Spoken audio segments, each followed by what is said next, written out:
Itu apa makan pisang dulu, Pak? Nyobain. Tuh. Kasih bos. Kopi Mbak, kopi apa, Mbak? Kopi apa, Botan? Pais, kopi. Saya pahit. Susu. Udah, makan pisang dulu, makan pisang. Bismillahirrahmanirrahim. Kopi, oh, bilang. Assalamualaikum warahmatullahi wabarakatuh. Bismillah walhamdulillah wassalatu wassalamu ala rasulillah Sayyidina wa maulana Muhammad ibn Abdillah wa ala alihi wa ashabihi wa man tabi'ahu bi ihsanin ila yaumil qiyamah amma ba'dah.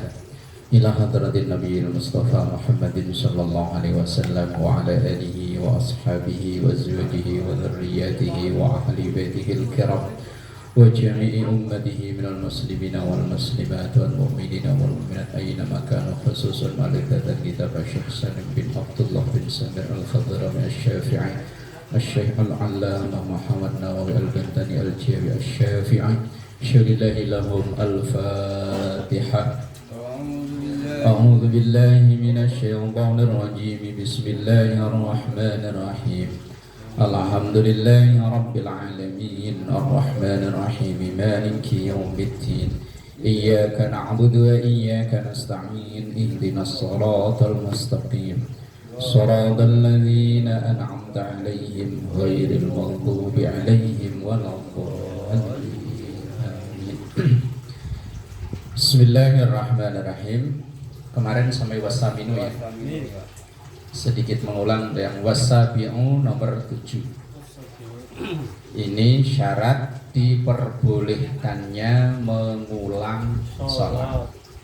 Walaupun kita sudah sholat, tapi boleh mengulangi sholat yang sudah kita kerjakan itu dengan tujuan untuk memperoleh pahala sunnah.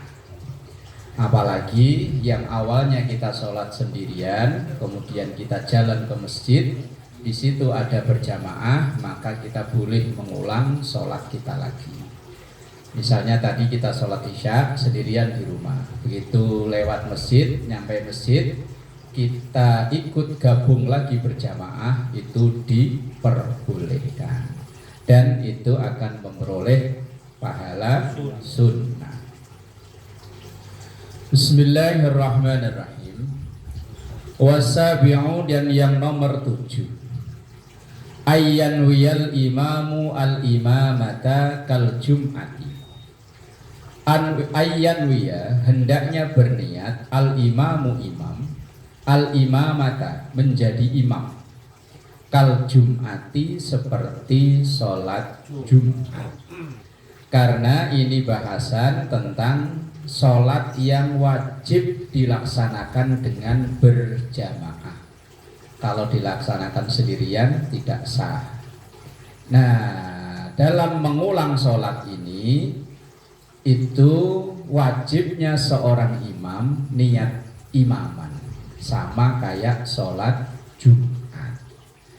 Jamaah dalam mazhab kita itu dihukumi sunnah. Nah, jamaah itu menjadi wajib ketika satu pada pelaksanaan sholat Jumat, maka enggak sah sholat Jumat sendirian. Enggak sholat mas, oh saya sholatnya di Mekah. Yang di Mekah itu di sini jam 12, di sono baru jam 8. Wali ngawur. Ya wali ning rondo ilmiah sithik. Lah tadi sholat Jumat di kamar, jamaah masih apa? Masjid. Aneh-aneh kadang yang orang-orang begitu itu ya. Sok sufi, sok tasawuf boleh, tapi kan harus melewati tahapan. Ibarat kelas SMA itu boleh, tapi ya SMP dulu. SD dulu. Lah SD enggak, SMP enggak, tahu-tahu SMA. Syariatnya nggak dikerjain. Lah iya. Syariatnya belum beres, lah kok tahu-tahu. Wah, ayo repot. Ibarat bocah baru lahir kok udah disuguhi pete. Mendem. Ini kadang ada orang yang obrolan bahasanya itu sok sufi, tasawuf, tinggi. tapi syariatnya belum beres. Itu ibarat bahasan anak, bahasan kuliah tapi TK enggak, SD enggak, SMA enggak, wah. Sana ada Pak Haji, sana ada Pak Rudi namanya. Bahasannya ketinggian. Nah ya yang penting belajar wudhu yang benar, belajar baca Quran yang benar, besok ntar malah murid-murid Syekh Siti Jenar itu kan karena ketinggian bahasa. Syekh Siti Jenar itu orang alim, orang hebat, cuman Murid. nah, itu yang pertama. Yang nomor 7, yang wasaminu, yang nomor 8, antu ada ma'a mayyara jawazal i'adati au nadbah. Antu ada, hendaknya sholat itu diulang, bolehnya diulang, ma'aman beserta orang yaro yang berpendapat jawazal i'adati, bolehnya mengulang sholat, au nadbah, atau sunnahnya mengulang sholat. Jadi kita mengulang sholat itu harus berjamaah dengan orang-orang yang berpendapat bahwa mengulang sholat itu boleh atau bahkan sunnah.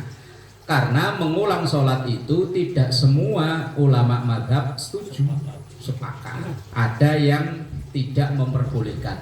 Kalau udah sholat ya udah, ngapain diulang-ulang. Nah, bahkan sampai sholat yang tertinggal nggak perlu diqodho. Ya wis, yang terlewat ya wis, tinggal ditobati aja. Nah itu. Tapi dalam mazhab Syafi'i enggak. Sholat yang tertinggal tetap wajib diqodho kalau itu sholat fardu. Inilah ya namanya hukum fikih, gitu ya, sampai kiamat kurang 2 jam itu beda pasti ada. Fakharaja, maka atau fakhurija, maka dikeluarkan atau dikecualikan. Kalau di mana Jawa kan fakharaja, dibaca fakhurija apa fakharaja? Fakharaja, mengeluarkan, ngetokake. Ngetokake. Gus Roy ya nggak ngerti Gus Roy. Ngetokake kalau orang Sunda apa? Ngeluarkan. Malau kanal imamul mu'idu syafi'iyan, seandainya imam yang mengulang itu syafi'iyan, bermadhab syafi'i, wal makmumu, sementara makmum hanafiyan, bermadhab hanafi, au malikiyan, atau bermadhab maliki. Kalau kita di Indonesia ya mungkin 80% syafi'i, tapi ketika di luar Indonesia, misalnya Pak Wir nanti begitu umroh, di situ kan berbagai macam madhab ada. Ya nggak usah mengulang-ulang sholat, karena bisa jadi yang kecuali kalau kita serombongan. Kalau kita serombongan kan memang searah maksudnya. Lah kalau di Saudi itu kan semua madhab yang berkembang di dunia ini ada. Makanya ketika kita sholat kok melihat yang aneh-aneh ya wes gak usah dirasani. Dirasani itu Indonesianya apa? Apa ya? Aneh. Batin apa? Di apa ya? Dia omongi apa lho, Mbah, putune teko enggak?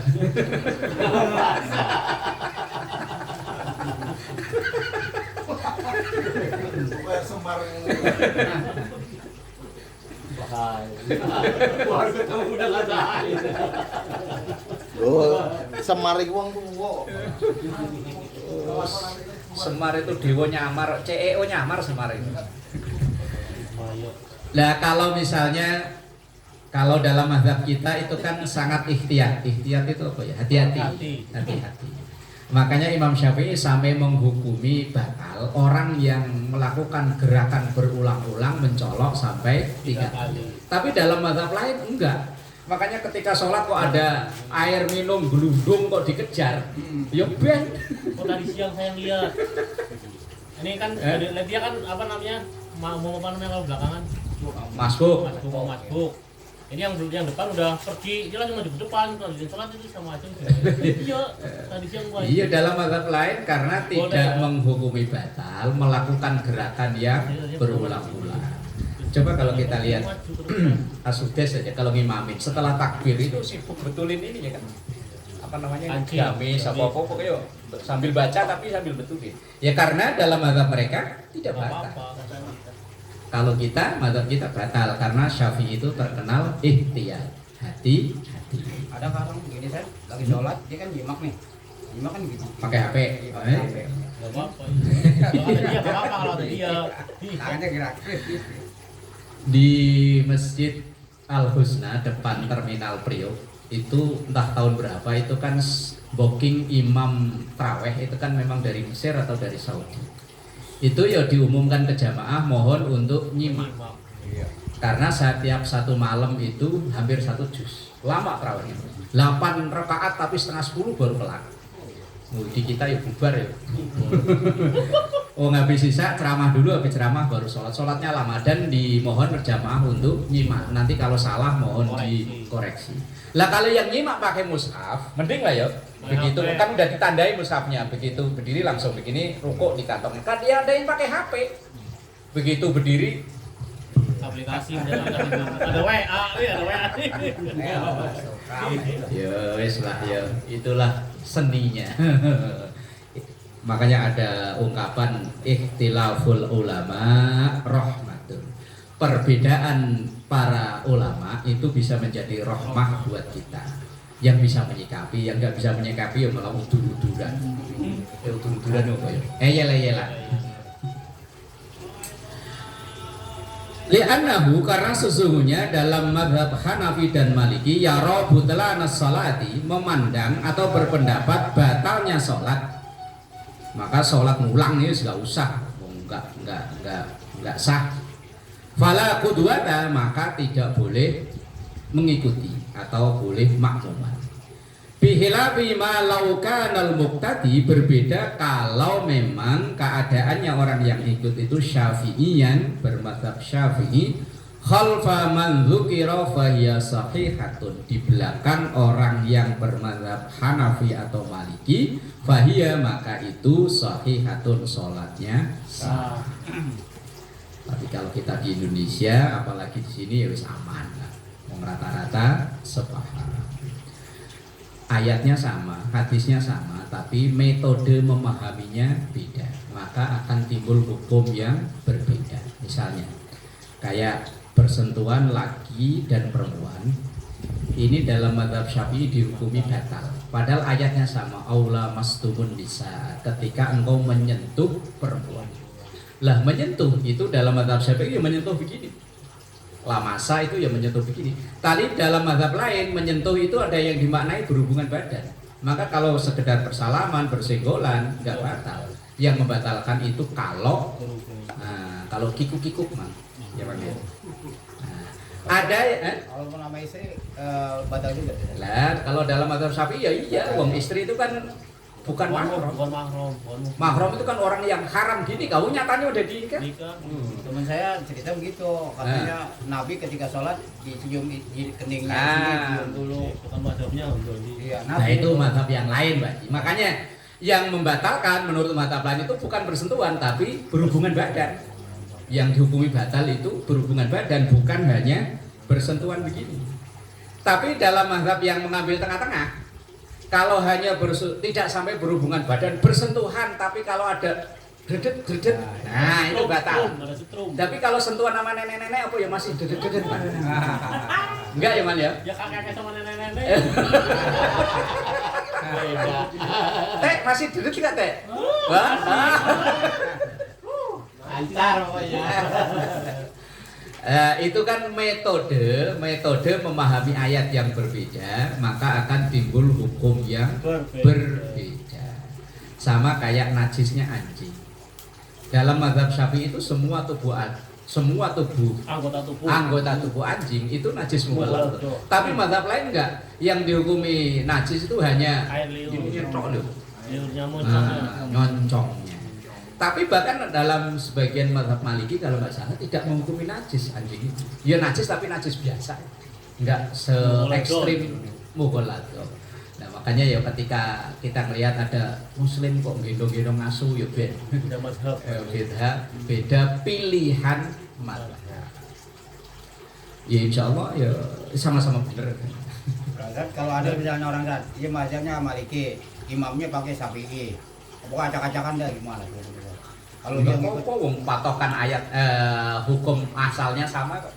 Sama-sama 4 rakaat ya rukuk ya sujud. tapi kan beda-beda biasanya Syafi'i wudunya begini, Maliki wudunya begini. Nah, dia Ya, makanya ketika kita sholat di Masjidil Haram otomatis itu terjadi. kayak gitu kan Ya, iya. gitu. Nah, Iya. kita kan harus pindah ke mazhab Iya, dulu. Yo, nggak usah niatan ya asal gitu aja. Kita nggak kalau terlalu kekeh ruwet. Coba umpama ketika ihram tadi. Tawaf. Kalau perempuan sih rapet ya. Kita laki-laki Senggol-senggol. apa nggak menutup kemungkinan akan selalu senggolan sama Kasih senggol. Iya. Kalau orang kita sih penting rapi. Kalau nego tuh pakai ini doang, pakai rompi. Lah iya. Ya, makanya ya tadi ikhtilaful ulama rahmatul. Perbedaan ulama itu sebetulnya kemudahan bagi kita. Setiap hasil ijtihad itu pasti berbeda. Nggak ada yang sepakat sama, itu nggak ada. Pasti berbeda. Hukum yang sudah mutlak aja berbeda. Lah terus kita milih yang mana? Ya kita yang sesuai aja. Yang penting sepaket. Maksudnya sepaket itu kalau wudunya ikut Syafi'i, batalnya Syafi'i. Kalau Syafi'i itu kalau wudu cukup ini diusap saja. Tapi kalau bersentuhan batal. Tapi kalau mazhab yang lain harus semuanya basah. Tapi kalau bersentuhan tidak batal. Lah kalau kita laki ringkas, lah kalau perempuan apa ya keramas terus. Ayo makanya ya situlah. Yang penting sepaket. Bismillahirrahmanirrahim. Wa tasi'u, dan yang nomor 9, husulu sawabil jamaati, diperolehnya pahala berjamaah halatal ikhrami biha, mulai dari keadaan takbiratul ihram. Artinya berjamaahnya itu sah tidak makruh mulai dari awal takbiratul ihram. Falau infaroda, maka seandainya dia sendirian anis sofi, dari barisan ma'imkanid dukhuli, padahal ada kemungkinan dia gabung di barisan itu, fihi, di barisan itu lam tasihha, maka tidak sah i'adatuhu, mengulanginya. Nah, misalnya kita ngulang sholat, pengen kita mau sholat, tapi begitu kita masuk ke masjid, pas di yang di ujung barisan lawan politik. Ya man ya, lawan politik man. Wah, ntar kalau saya duduk sebelahnya ada yang moto, dikirain udah ini, udah CS. Wah, enggak. Bahaya ini. Akhirnya dia mojok sendirian di sono. Padahal ini barisan masih bisa diisi. Lah, orang yang memisahkan diri dari barisan, dari shaf, ketika sholat berjamaah, padahal shaf ini masih bisa diisi, ini orang yang sendirian ini sholatnya makruh, jamaahnya makruh. Lah jamaah makruh itu menggugurkan nilai berjamaah. Lah orang sholat kalau dia ngulang kok kondisinya seperti itu ngulangnya tidak sah. Kalau tempat kecil kayak kita ini insya Allah begini tuh enggak. Yang repot itu di tempat-tempat yang besar itu barisan ini belum penuh, karena kita jalan menuju barisan kadang kan jauh ya, sampai ke sono, lah di sini aja lah. Lah itu kok di situ sendirian sampai salam nggak ada yang nemenin, sholat orang sendirian ini makruh. Kalau makruh berjamaah maka pahala berjamaahnya gugur. Kayak contoh tadi lah, waktu itu masuk, seret, waduh ini lawan ini musuh. Ntar kalau sebelahan, ntar pas salaman kan tengok-tengokan. Itu San, kayaknya barisan udah penuh nih ya. Udah penuh semua. Udah mau rakaat terakhir dah. Kita sendirian, itu boleh nggak kita tarik yang depan? Maksudnya sama kita, nemenin. Malah bisa jadi berantem kalau nggak paham. Tarik di depan, nemenin gua gitu kan. Boleh bisa tarik aja dulu. Jangan lah. Tapi boleh kan saya? Ya sebetulnya nggak perlu menarik, Pak. Sebetulnya nggak perlu. Apalagi udah rakaat terakhir, udah habis. Hah? Sesuai mazhab Sabeni. Sabeni. Ini yang repot itu kadang ya tadi lo, karena males kesononya jauh. Kalau enggak kadang nguber yang ada AC-nya, ada kipasnya. Nah, Wah, kalau di tengah gerah panas. sono ada AC, sono aja lah. Tompo AC. Banyak kumpul gitu semua di AC. Itu kalau sampai selesai dia sholat sendirian, padahal masih ada kemungkinan untuk ngisi soft yang sebelumnya, itu makruh hukum berjamaahnya. Nah, kalau makruh maka gugur nilai berjamaahnya, walaupun dia sholat berjamaah tapi selayaknya kayak orang sholat sendiri. Ini kan kadang ada yang model begitu. Ini saya pernah nemui malah, tapi bukan di Jakarta. Saya mampir sholat di musola dekat rumahnya temen di satu daerah tertentu. Begitu saya masuk, itu ada dua orang, satu tembok sini, satu tembok sini. Nah ini terus saya berdiri di mana ini? Depan itu dua baris, sholat maghrib apa isya ya. Udah, begitu saya datang, itu satu di sini, satu di sini. Nah, waduh, kalau saya milih yang ke sini sendiri ya. Akhirnya saya milih yang benar di tengah. Berpatok itu berpatok. Berarti kan pinggir satu, Tengah. kiri satu, tengah satu. Back patok. Tapi begitu saya di tengah, ini kan teman tadi tuan rumah datang kan, nah, langsung nemenin saya, sama-sama tahu hukum kan, bahwa kalau membuat barisan baru itu dari tengah agak geser ke kanan. Ini umpama imam di sini kan, ini kan kalau lurusnya di sini. Maka kalau mau bikin barisan baru, kita baru datang itu agak ke kanan dikit di sini. Kemudian selanjutnya sini selang terus sampai berjamaah. Ternyata begitu saya selesai sholat, ngobrol, Mas, itu orang sholat kok satu di sono. Jawaban teman sahabat itu besan Pak. Lah kok gitu? Musuh.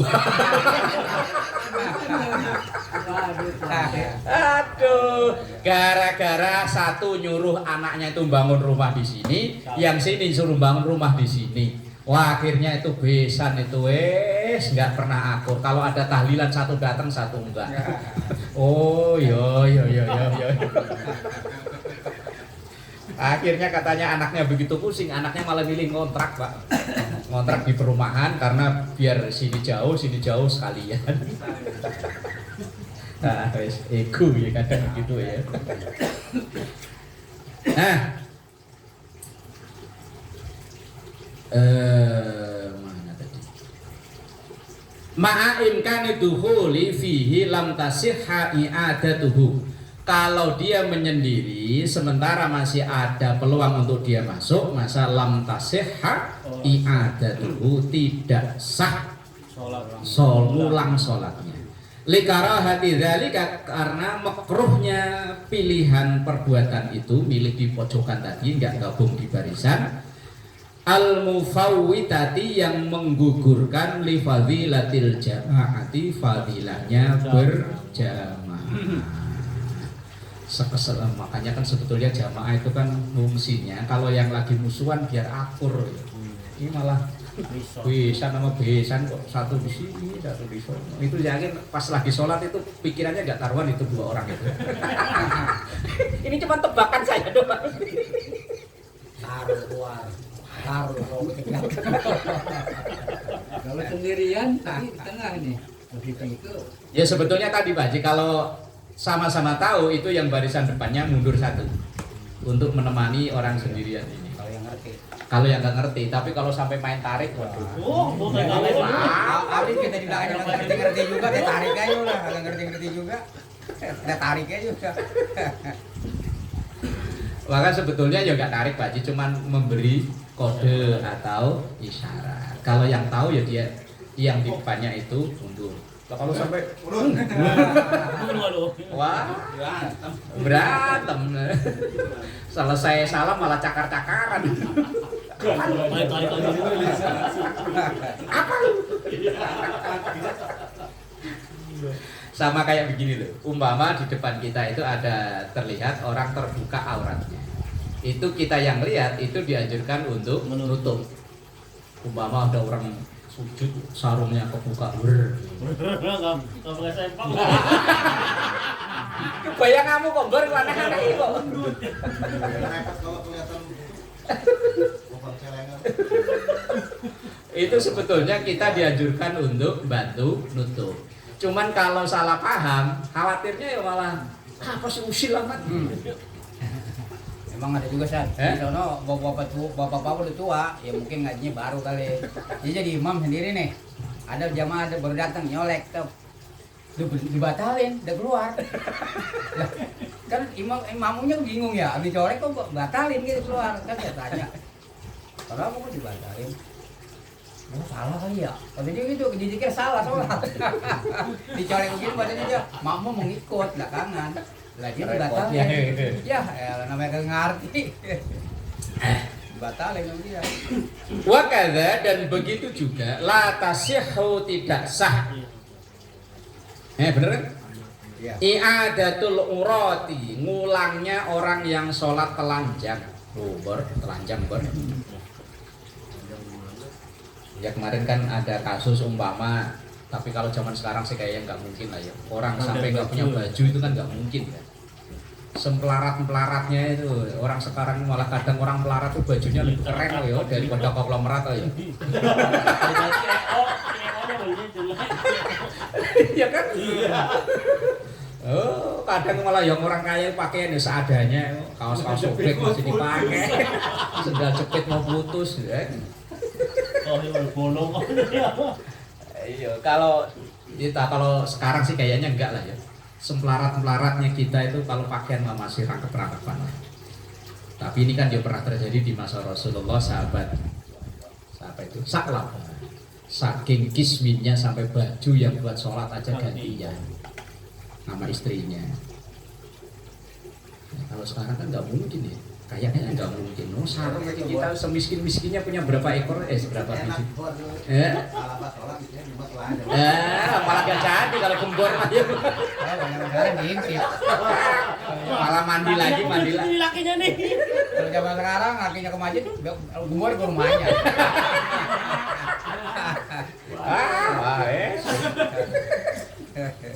Ya mungkin nggak telanjang bulat ya enggak lah ya. Cuman pakaian yang bisa dipakai buat sholat itu yang ganti. Gembor udah ngeres saya. Idza lam yakunu umyan, ketika tidak dalam keadaan umyan itu buta. Au fi zulmatin atau dalam keadaan gelap gulita. Li adami husuli sawabil jamaati hina idzin, karena tidak adanya memperoleh pahala jamaah kalau kondisinya seperti itu. Maksudnya itu orang yang ini bakar gimana? Asapnya kok banyak ya? Apa dari Sawah kalian jerami kali. Jerami orang Nabi. Wal ashiru, dan yang nomor 10 al-qiyamu fiha. Mengulang sholatnya itu bagi yang dengan syarat mampu berdiri. Apa? Hah? Gimana? Ada ibu itu. Lagi bakar. Abun. Al-qiyamu fiha, yaitu dalam keadaan sholat dengan berdiri bagi yang mampu berdiri. Artinya dalam keadaan sempurna. Baik, berdiri itu kan diwajibkan hanya di sholat fardu. Sholat sunnah walaupun masih seger buger kayak gembor gitu boleh duduk terus ber. Umpama tarawih dari takbir pertama sampai salam terakhir kok duduk aja boleh. Cuman kan dilihat orang itu ngarep jadi gempor kok ya. Umpama sholat Id gitu ya, yang jamaahnya banyak diumumin ke jamaah. Bapak Ibu, karena ini sholat berjamaah hukumnya, sholat ini sunnah, maka boleh dilaksanakan dengan duduk. Terus semuanya dari mulai pertama sampai terakhir duduk sah. Cuman bagi yang nggak ngaji nanti malah suudon, aliran sesat. Oh, sholat orang sehat-sehat kok sholatnya sambil duduk boleh. Kewajiban berdiri itu hanya di sholat fardu. Itu pun ya bagian mampu. Wal hadi asyara, Kemudian syarat yang ke-11 Allah takuna i'adatuha, hendaknya tidak adanya mengulang sholat itu lil khuruji minal khilafi, untuk menghindari perbedaan atau khilafiyah, perbedaan. Dia ngulang sholat itu bukan karena untuk menghindari perbedaan. Contohnya, fa in kanat i'adatuha lidzalik, maka kalau seandainya ngulang sholatnya itu karena menghindari perbedaan, ka'an shalla, seperti ada orang sholat waqad masaha ba'da ru'sihi fil wudu, seperti orang yang sholat hanya dengan wudu mengusap sebagian kepalanya saja. Dalam mazhab Maliki kepala itu harus di full semuanya. Kalau cuma kayak kita diusap, itu menurut mazhab Maliki tidak sah. Lah kemudian ada orang sholat, misalnya dia awalnya wudhunya cuman begitu, ternyata dia kanan kiri orang Maliki semua, akhirnya ulang biar malah justru mengulangnya tidak sah. Ya wes, dia udah sah dengan yang sebagian tadi karena dia di sehari-hari memakai madhab yang dipilih oleh Asy-Syafi'i. Au shalla fil hammami, atau sholat di kamar mandi. Sholat di kamar mandi. Ada di anu yang Taiwan, di Taiwan Pak. Nah, itu saya pernah nonton videonya Ustadz Somad itu. Mualaf kan dia takut biasanya. Iya, ketika ada sesi tanya jawab itu, Pak Ustadz bagaimana hukumnya sholat kamar mandi? Awalnya Ustadz Somad jawabnya tidak sah. Tapi begini ceritanya Pak Ustadz, yaitu dia TKW, kerja majikannya itu sangat tidak suka dengan Islam. Makanya saat dia sholat itu di kamar mandi, sebelum dia mandi kan masih kering di kamar mandi, dia sholat situ. Nah, awalnya jawabnya tidak sah, tapi karena kondisinya ad-darurat tubihul mahdurat, sesuatu yang darurat itu membolehkan yang asalnya tidak boleh. Asalnya tidak boleh, tapi karena darurat maka berubah menjadi boleh. Au ma'a sayala nidamin min badani, atau sholat sambil di badannya itu ada darah yang netes, ngalir. Sayalan itu ngalir, tapi kalau darah kok sampai ngalir yo banget banyaknya, yo netes lah, yo apa-apa lah gitu. Umpama sambil kayak cerita Khalifah Umar Ibnul Khattab ketika akan ngimami sholat subuh, itu kan ditusuk sama seorang namanya Abu Lu'lu'. Nah ketika ini pisau yang nancep di badannya mau diambil, itu mau dicabut, itu sahabat Umar bilang jangan, tunggu nanti kalau saya sudah takbiratul ihram biar gak terasa sakit. Berarti kan dia sholat sambil ada darah yang ngalir. Nah, kemudian pas beliau udah sholat itu baru dicabut biar gak terasa katanya. Saking khusuknya, ya kita ada nyamuk satu aja ginjalan kok ya. Iya, itu beliau bilang nanti kalau saya udah takbiratul ihram biar saya nggak ngerasa sakit. Itu kata Khalifah. Sambil selesai sholat beliau langsung nanya siapa tadi yang nusuk saya. Abu Lu'lu'. Dia mengucap alhamdulillah. Yang nusuk saya bukan orang yang kalimat tauhid, bukan orang yang mengucap kalimat la ilaha illallah. Jadi saya nanti nuntutnya di hadapan Allah saya enak. Coba kalau yang nusuk saya orang yang mengucap kalimat la ilaha illallah, bingung saya nuntutnya. Sama-sama muslim. Itu Khalifah Umar Ibnul Khattab radhiyallahu anhu. Saking terasa khusyuknya. Lah kita sholat ada bocah teriakan aja hafal banget. Wah, ini anak. Ini anaknya si ini. Ini masih Raka, anaknya Joko ini.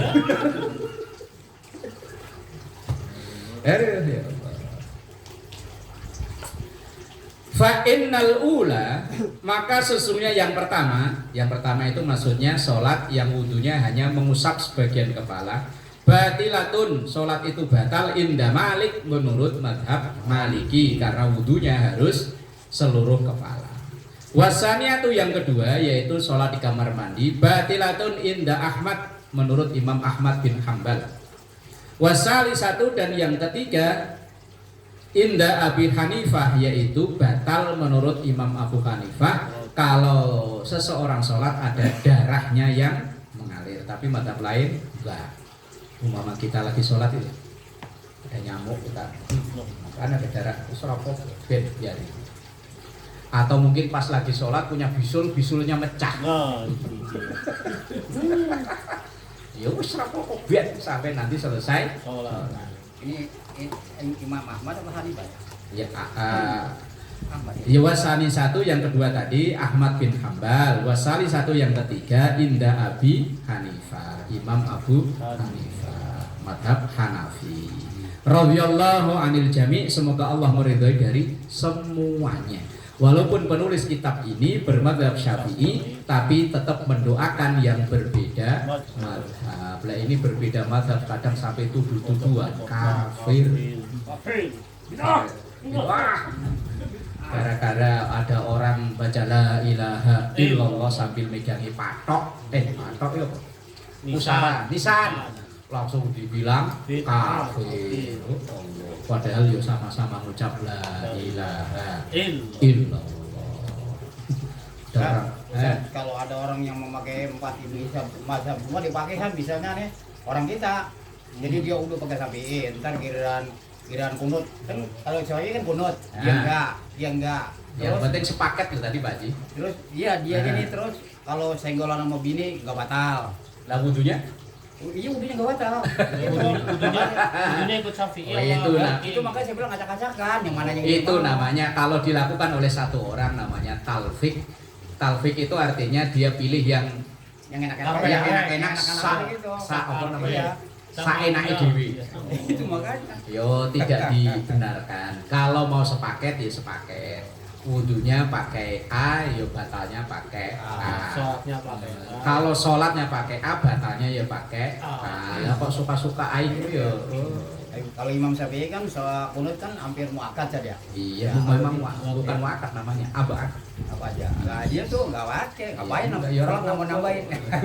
Ya ora apa-apa wong itu tidak wajib.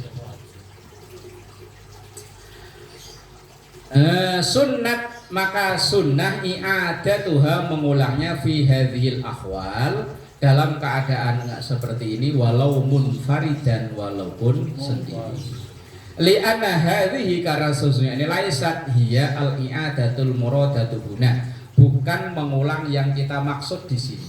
Maksudnya di sini, ketika kita melakukan sesuatu yang kita ragu, wudunya sah enggak ya tadi wudu saya ya? Nah, sholat. Tapi ya habis sholat, ngulang Lah ngulangnya itu bukan kok ngulang karena pengen dapat pahala tambahan, tapi yang ngulang yang diragukan itu tadi. Maka ngulang yang seperti itu sendirian ya boleh. Udah mau diambil man? Kok tahu kalau mau udahan kan ngajinya man? Fala yushtaratu, maka tidak disyaratkan laha ke model seperti ini jamaah. Wasani asyara, dan yang nomor 12 antakuna fi ghairi sholati syiddatil khaufi, yaitu berada di sholat yang tidak dalam keadaan takut, dalam keadaan perang aja masih diwajibkan sholat. Ini jalan-jalan malah nggak sholat. Kalau laki-laki sih sebetulnya gampang ya, kadang ya sholat seadanya. Kadang yang perempuan itu diajak sholat antara tanggung sekalian. Sholat kan udah tiap hari, jalan-jalan kan jarang. Saya itu pernah ditanya ada ibu-ibu, saya bingung jawabnya. Ustaz, saya ini mau hajatan, anak satu-satunya perempuan. Nah, ketika hajatan itu kan riasannya ya. Kalau di gedung kan cuma bentaran. Ini kalau di rumah kan seharian ya. Itu sholat saya mulai dari duhur, asar, maghrib, nanti saya kodok di isya semua boleh ya? Terus dia alasannya begini, saya kan sholat udah tiap hari Pak Ustadz, kalau mantu ini cuma sekali tok ini. Wah, anak saya cuma satu. Waduh. Timbulnya darurat itu. Timbulnya darurat. Iya, dia bilangnya begitu Pak Ji. Alasannya kan darurat. Akhirnya saya bilang, waduh, kalau sekarang saya nggak bisa jawab, saya minta waktu. Zaman itu kan belum semudah sekarang ya, tinggal tawasul sama saya Google juga nemu. Dulu kan belum secanggih sekarang ya. Akhirnya saya nyari-nyari semua buku yang saya punya, saya kebet semua. Alasan kodok yang dibenarkan itu cuma dua, kelupaan sama ketiduran. Lah, kalau lagi hajatan apa yo ketiduran? Nggak mungkin ya. Kalau kelupaan, lah mungkin. Cuma terus saya tanya lagi, lah ibu itu rumahnya di gangannya itu kira-kira jauh nggak dari masjid atau musola? Lah, dia jawab, deket panggungnya nanti itu sampingnya selang berapa rumah musola Pak Ustaz. Oh, lah kira-kira nanti kalau kayak ibu hujatan musola ini adanya libur atau tetap jalan? Ya tetap jalan. Lah ketika jalan, ketika ibu masih dengar nggak? Ya masih. Berarti nggak lupa dong? Ya kayaknya sih nggak. Wah ya itu. Akhirnya yo sih lama berhari-hari saya nyari jawabannya nggak nemu-nemu. Yang saya temu kodok sholat yang dibenarkan itu cuma alasannya dua, ketupaan sama ketiduran. Kalau yang nggak dibenarkan, yo suka-suka itu. Kalau kata Pak Haji, Allah mengkerewen. Iya. Ada aja mak-mak tanyaannya. Yo, kalau setahu saya ibu itu jawaban saya Bu. Coba tanya ke yang lain siapa tahu ada alasan karena hajatan boleh mengkodok sholat. Cuman saya nggak tahu. Emang susah juga sih kalau ibu-ibu dandannya habis sampai apa Nah, satu iya jam. makanya. Hebat juga sih. Tukang biasa juga bisa ngamuk. Kalau kita laki-laki kan simpel. Lah perempuan ada yang ininya dikerok ya, kalau ada Jawa ya ininya dilukis-lukis gini ya kan. Fa innaha la tu'adu 'alal aujuh, maka sholat dalam keadaan syiddatul khauf itu tidak diulangi 'alal aujuh menurut pendapat yang paling kuat. Li'annal mubtila ihtumila fiha lil hajati fala tukarrar. Maka sesungguhnya yang membatalkan itu mengandung sesuatu kebutuhan yang sangat mendesak, maka sholat dalam keadaan perang itu fala tukarraru, nggak perlu diulang. Intinya ini kan syaratnya banyak nih. Intinya begini, kalau kita pengen mengulang sholat, syaratnya satu, harus dilaksanakan dengan berjamaah. Yang keduanya itu sholat keduanya, kalau pertamanya mah bebas. Yang kedua, berjamaahnya itu antara kita imam, kalau jadi imam atau makmum, dua-duanya harus semadzhab. Ketiga, harus masih di waktu sholat tersebut.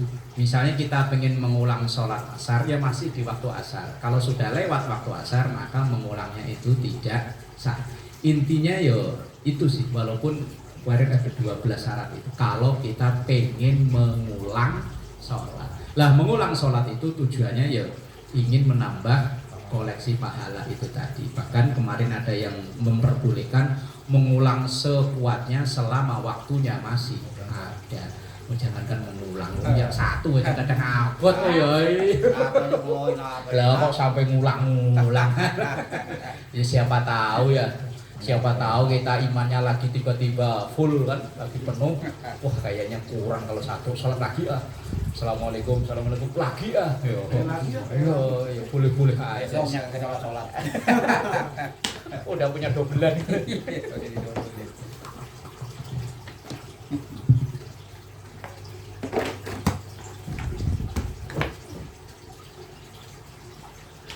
Gimana nanti? Sampai tadi. Sampai